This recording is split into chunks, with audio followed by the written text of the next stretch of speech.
Hello, my friends. I'm Rick, and this is your seat at the table, and we're once again looking a little bit at my Stellar Frontiers, my Interstellar Frontiers, Stellar Frontiers, whatever game system that I created. That's I don't know.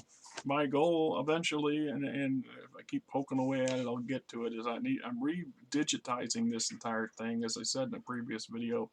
I created all these things, a lot of it by hand, and then I hand typed them, and then I did get access at another computer and was working, and I saved a bunch of stuff, and then the computer died, and somehow the files got corrupted, and the backup file that I kept, the thumb drive disappeared, or it was not a thumb drive, it was on discs, and the discs disappeared, and I don't know where they got placed at, so I don't have the digital version of this game anymore, which means I have to recreate it in a digital format in order for it to be usually mass produced or sold to somebody or to put out for distribution.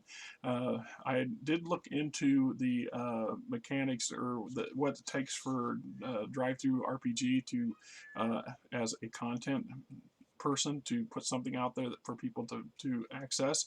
And I tend to put this stuff out eventually, even if it's just free, because I would rather see it free in a handful of people's hands than to just eventually disappear when I go home, when I finally want to meet her, the next stage of life, meter maker or whatever it is. So anyway, I did scan all this into a PDF version.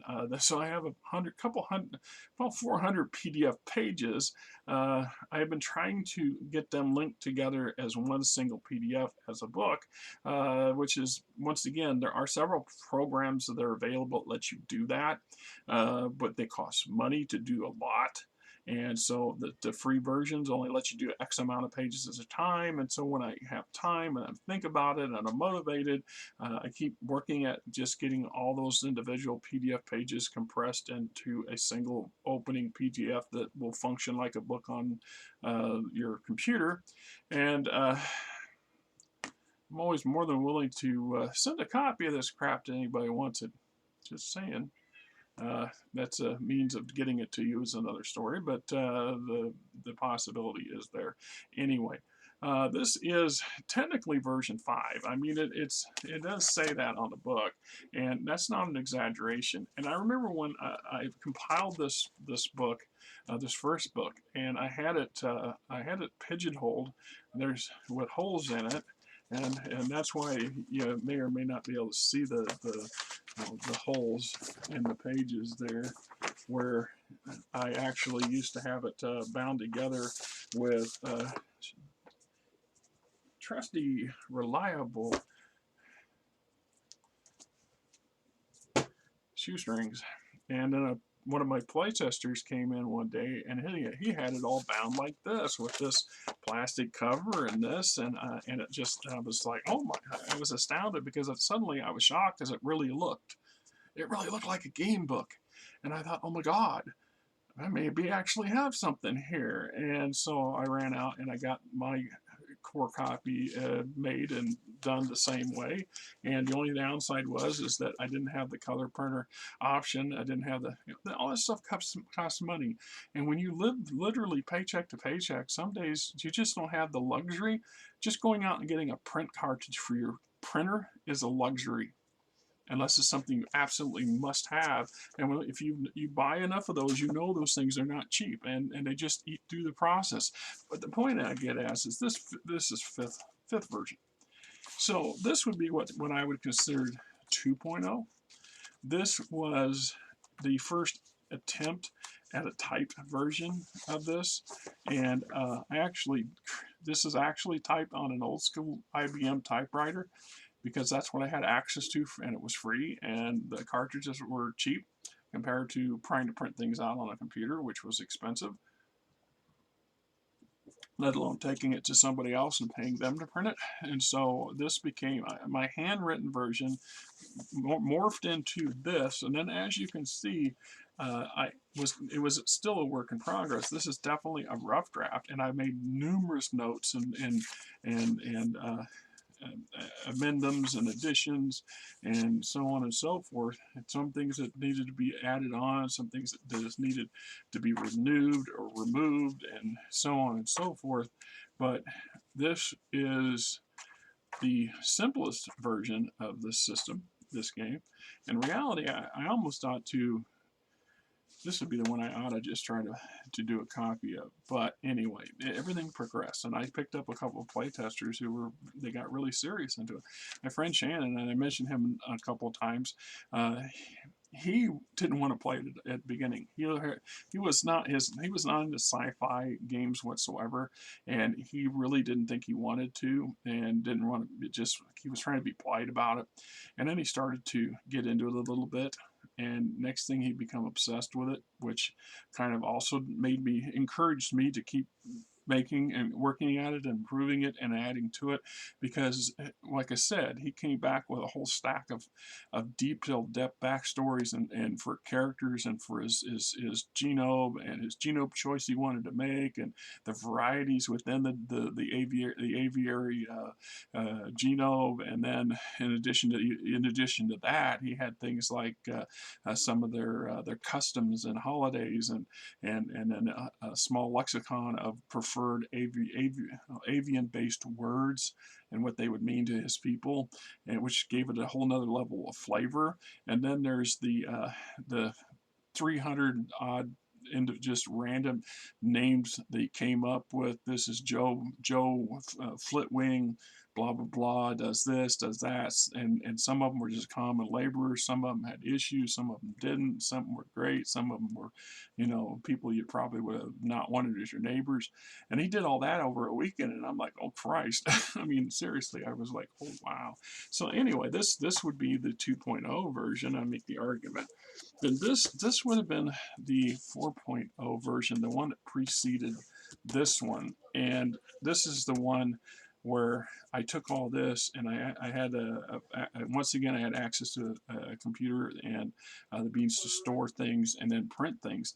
And so I started translating all this to the computer, so that it became this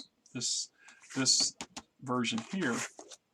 And this is also where Medley, Kenneth, came into play too. He really spent a lot of his own time helping me translate a lot of this stuff over to the digital format we had, and it's just damn shame that we weren't able to retain it, and it went down, it went down its own rabbit hole and never be seen again. And as we went through, you could see where we crossed out each page.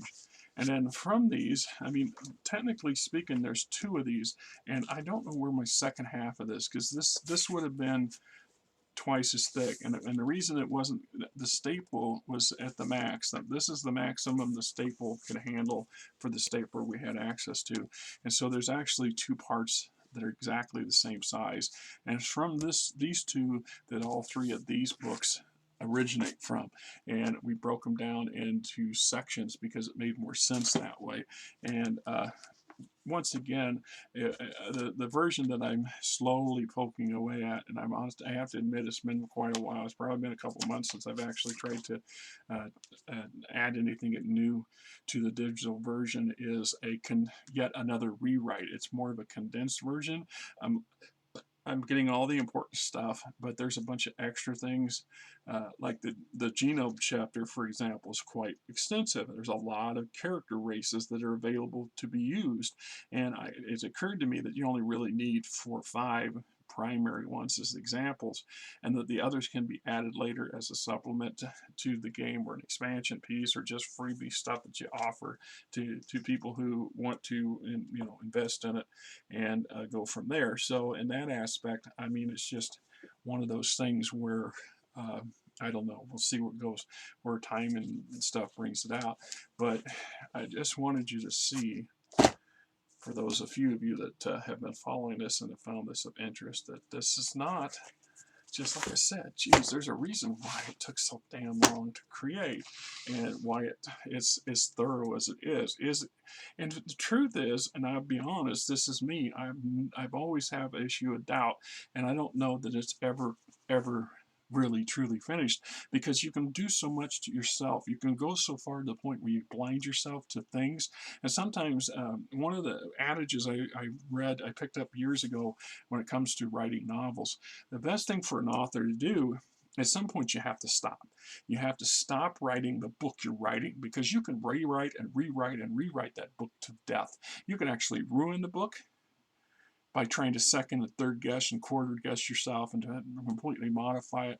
And at some point, it's better to just take that and set it to the side, leave it sit on a shelf for a couple months, and go to their next project, and then come back at a later date, go through it again, and make with a clearer mind and a more open mind, maybe a little less biased mind, to do a cutthroat edit of it if necessary. And at that point, though, is it even then still complete? There's a good reason why the professional publishing industry has editors and typesetters and people whose jobs are to look at your work and say, well, doesn't really read well. This doesn't flow right. This dead ends someplace. There's no reason to have this at all. Or what happened to this particular story thread inside the bigger picture suddenly just kind of runs off into another room and then never reappears. There's an analogy that I picked up long ago and I really enjoy, is that never leave unfired guns and unfired cats laying around.